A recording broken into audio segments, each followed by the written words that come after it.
नहमदुहु व नसल्ली अला रसूलिहिल करीम अम्मा बाद फ़अऊज़ु बिल्लाहि मिनश शैतानिर रजीम बिस्मिल्लाहिर रहमानिर रहीम। नाज़रीन अस्सलामु अलैकुम। आज मैं आपको एक ऐसा मुजरब नुस्खा बताने चला हूँ जो मैं पिछली वीडियो में भी मैंने आपसे उसके बारे में बताया था।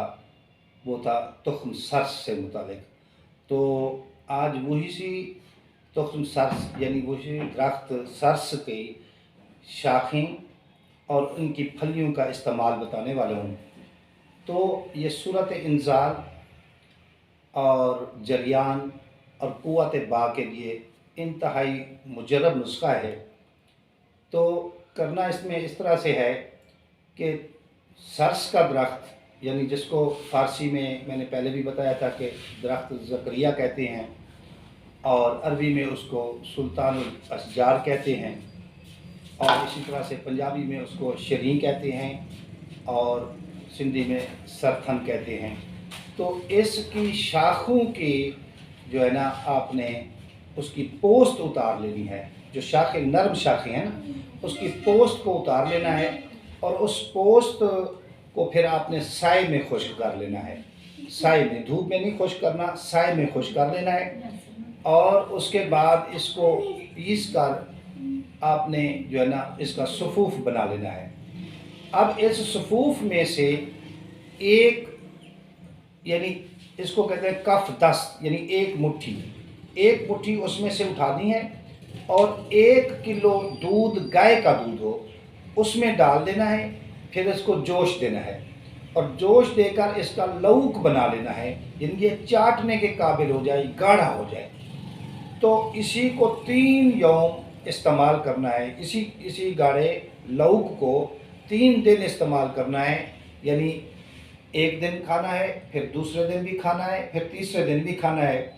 तो ये इंशाअल्लाह अज़ीज़ आपको जरियान, सूरत इंजाल और क़ुव्वत बा में बेइंतहा फ़ायदा देता है। और इसी तरह से इसी दरख्त के सर्स के तुख्म यानी उसकी फली में से आपने बीज निकाल लेनी है। और वो इस तरह से है कि वो इसकी फली जब वो मुकम्मल तौर पर पकी ना हो यानी वहाँ पर फली में खुश्क ना हो बल्कि वो थोड़ी सी इस तरह से सब्ज़ कलर में होगी और पकने के काबिल होगी, तो उसको उसमें से निकाल लेना है और फिर उसको साए में खुश्क करना है।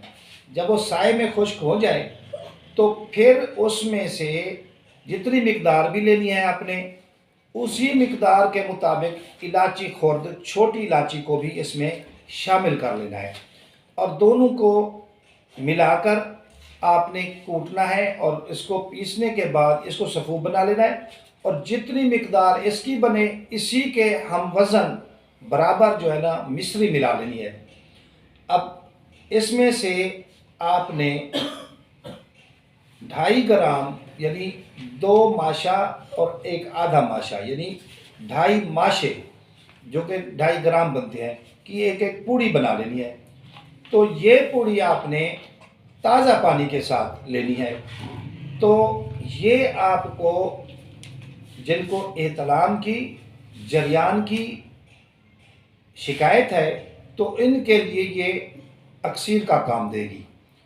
तो ये इनकी फली और शाखों की पोस्ट का इस्तेमाल है।